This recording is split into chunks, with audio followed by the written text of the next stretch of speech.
صدر پاکستان کی اس ٹویٹ کے بعد جو کہ ترمیمی بل 2023 جو آرمی ایکٹ کے متعلق ہے اور جو آفیشیل سیکریٹ ایکٹ کے متعلق ہے اس پہ ہم نے آپ سے بات کرنی ہے، اور دوسرا آسپیکٹ سائفر والے معاملے پہ ہم نے آپ سے بات کرنی ہے۔ اور پہلے موضوع پہ اگر ہم آئیں تو آئین کے آرٹیکل 75 کے تحت 3 آپشنز ہیں۔ ایک آپشن یہ ہے کہ جب کوئی بھی بل نیشنل اسمبلی اور سینٹ سے پاس ہونے کے بعد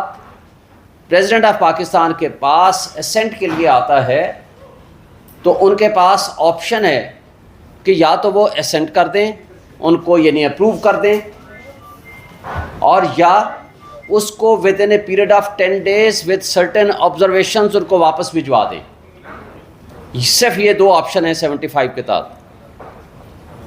اور تیسری آپشن یہ ہے کہ جب وہ واپس چلا جائے اور اس وقت نیشنل اسمبلی اور سینٹ ان سیشن ہو اور جوائنٹ سیشن میں وہ دوبارہ وہی بل پاس ہو جائے، تو پھر دوبارہ جب پریزیڈنٹ کے پاس آئے گا تو پریزیڈنٹ آف پاکستان اس کے پاس اگین 10 دن ہیں، یا تو وہ اس کو اسینٹ کر دیں گے 10 دن کے اندر، اور اگر وہ اسینٹ نہیں کرتے یعنی وہ آٹومیٹیکلی 10 دن کے بعد وہ قانون بن جائے گا۔ جبکہ یہاں اگر پہلی صورت ہو یعنی نہ تو انہوں نے اس کو ریٹرن کیا فرض کریں، نہ ہی اس کو دستخط کیے، تو وہ قانون نہیں بنے گا جب تک دوبارہ ریکنسیڈریشن کے لیے نہ بھیجا جائے۔ لیکن یہاں جو پوزیشن ہے وہ مختلف ہے۔ یہاں پریزیڈنٹ آف پاکستان نے جو کہ آئینی سربراہ ہیں، پارلیمان کا وہ حصہ ہیں اور وہ supreme commander of the army ہیں، اس وقت سب سے بڑی پوزیشن جو ہے وہ پریزیڈنٹ آف پاکستان کی ہے۔ لہٰذا جب اس نے ٹویٹ کر دیا، اس نے یہ واضح کر دیا کہ اس نے اپنے سٹاف کو یہ کہہ دیا کہ اس بل کو، ان دونوں بلز کو، ترمیمی بل آرمی ایکٹ والا، ترمیمی بل آفیشیل سیکریٹ ایکٹ والا، کہ ان دونوں کو واپس بھیج دیا جائے۔ اور نہ صرف واپس بھیجنے کا کہا ایک دفعہ، بلکہ ٹائم اینڈ اگین ان سے پوچھا، اور ان کا سٹاف ان کو بتاتا ہے کہ ہاں جی ہم نے کمپلائی ود کر دیا آپ کے آرڈر کو۔ لیکن بدقسمتی سے اور بڑے افسوس سے کہنا پڑتا ہے کہ کل پورے میڈیا نے یہ چلایا اور اس کی تصویر کے ساتھ پریزیڈنٹ آف پاکستان کی کہ انہوں نے ان دونوں بلز کے اوپر دستخط کر دیے ہیں۔ میں آپ سے سوال کرتا ہوں، سب سے پہلا، کیا یہ کس نے ان کو انفارمیشن دی میڈیا کو کہ جناب یہ دستخط ہو چکے ہیں؟ اور میڈیا کا کیا وہ سورس تھا، کیا اس کی اتھینٹسٹی رہ گئی ہے کہ وہ ایسے سٹیٹمنٹ جاری کر دیں اور سارے جو میڈیا ہاؤسز ہیں وہ اس کو کاپی کریں اور یہ کہیں کہ جناب الوی صاحب نے اس پہ دستخط کر دیے، حالانکہ انہوں نے دستخط نہیں کر دیے۔ اور آج بھی گورنمنٹ، موجودہ جو گورنمنٹ ہے، اس نے اس کو سرٹیفائڈ کیا ہے کہ صدر الوی صاحب نے، پریزیڈنٹ آف پاکستان نے اس پہ دستخط نہیں کیے، اس کی اسینٹ نہیں دی۔ جب اس کی اسینٹ نہیں دی تو پھر وہ ایکٹ کیسے بن گیا؟ اب وہ تصور کیا کر رہے ہیں؟ وہ تصور یہ کر رہے ہیں کہ چونکہ انہوں نے 10 دن کے اندر اندر اس کو ریٹرن نہیں کیا، لہٰذا وہ آٹومیٹیکلی لاء بن گیا۔ پہلی بات تو یہ ہے کہ یہ آئین کی رول 75 کے خلاف ہے۔ لیکن دوسری بات پہ ہم آتے ہیں کہ جب اس نے اپنے پرنسپل سٹاف آفیسرز کو، اپنے سٹاف کو یہ کہہ دیا کہ اس کو ریٹرن کر دیں،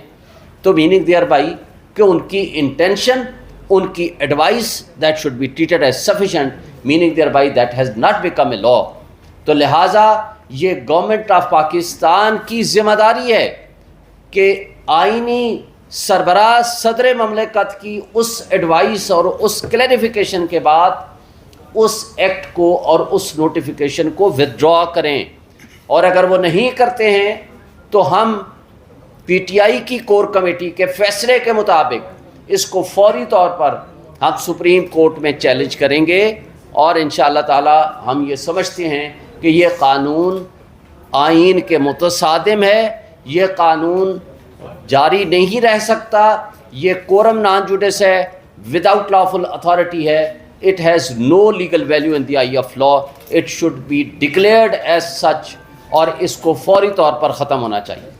اب اس میں ایک سوال یہ پیدا ہوتا ہے کہ یہ جلد بازی میں یہ پارلیمان نے یہ کیوں کیا تھا؟ پارلیمان بیسیکلی ربر سٹیمپ بن چکی تھی۔ ان کے اپنے سابق پرائم منسٹر شاہد خاقان عباسی صاحب یہ کہتے ہیں کہ 25 سے 35 کروڑ روپیہ لے کر ایک یونیورسٹی کا بل پاس کرایا گیا، تو کیا اس کے اوپر ان کے خلاف تحقیقات نہیں ہونی چاہیے؟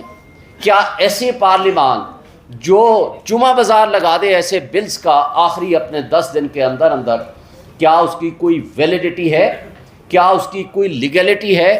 کیا اس کی کوئی کانسٹیٹیوشنل ویلیو ہے؟ میں سمجھتا ہوں کہ اس کے اوپر بھی تحقیقات ہونے کی ضرورت ہے۔ اس کے ساتھ ساتھ آپ کو پتہ ہے کہ ملٹری کورٹس کے حوالے سے سپریم کورٹ میں پٹیشن پینڈنگ ہے، اور بظاہر یہ نظر آ رہا ہے کہ سپریم کورٹ کی سابقہ ججمنٹس کی روشنی میں سپریم کورٹ یہ ڈکلیئر کر سکتی ہے کہ سویلینز کے اوپر ملٹری لاز اور ملٹری کورٹس نہیں ٹرائی کر سکتی، لہٰذا یہ سویلین سپریمیسی کے بھی خلاف ہے۔ تو اس وجہ سے یہ ملی بھگت کر کے سٹاف کے ساتھ مل کے جن لوگوں نے اس ایکٹ کو پاس کرایا ہے، نہ صرف وہ مجرم ہیں، انہوں نے جرم کا ارتکاب کیا ہے، نہ صرف ان کے خلاف کرمنل فوجداری مقدمات درج ہونے چاہیے، بلکہ ان کے خلاف ڈسپلنری مقدمات بھی درج ہونے چاہیے، اور ان کو نوکری سے برخاست کیا جانا چاہیے، اور اس پہ ان کے خلاف فوری طور پر ایکشن ہونا چاہیے۔ اور میں سمجھتا ہوں کہ چیف جسٹس آف پاکستان کو اس پہ سو موٹو نوٹس لینا چاہیے کہ کیا اس ملک میں آئینی طور پر کوئی آئینی ادارہ باقی رہ گیا ہے کہ جس کی کریڈیبلٹی متاثر نہ ہوئی ہو، جس کی ساکھ متاثر نہ ہوئی ہو؟ کیا یہ ملک، جیسے ہم ماضی میں بڑے عرصے سے 8 مہینے سے کہہ رہے ہیں کہ یہ ملک بے آئین ہو چکا ہے، اس ملک میں 2 صوبے غیر آئینی طور پر چلائے جا رہے ہیں، اس ملک میں 17 کروڑ آبادی کے پی اور پنجاب کی غیر آئینی طور پر حکومتیں بیٹھی ہیں، ان الیکٹڈ ریپرزنٹیٹیو سی سی آئی میں بیٹھ کے فیصلے کرتے ہیں، تو لہٰذا یہ جو کچھ طریقہ واردات اڈاپٹ کیا گیا، اور اس کے ساتھ ساتھ الیکشنز کو ڈیلے کرانے کے لیے جو حربے استعمال ہوئے ہیں، وہ ساری چیزیں اب آپ کو سمجھ آ جانی چاہیے، قوم کو سمجھ آ جانی چاہیے کہ یہ طرز عمل اس لیے اڈاپٹ کیا جا رہا ہے تاکہ پاکستان میں آئین کی بالادستی اور قانون کی حکمرانی کا جو ٹرو سپرٹ اور جو تقاضا ہے اس سے روگردانی ہو سکے۔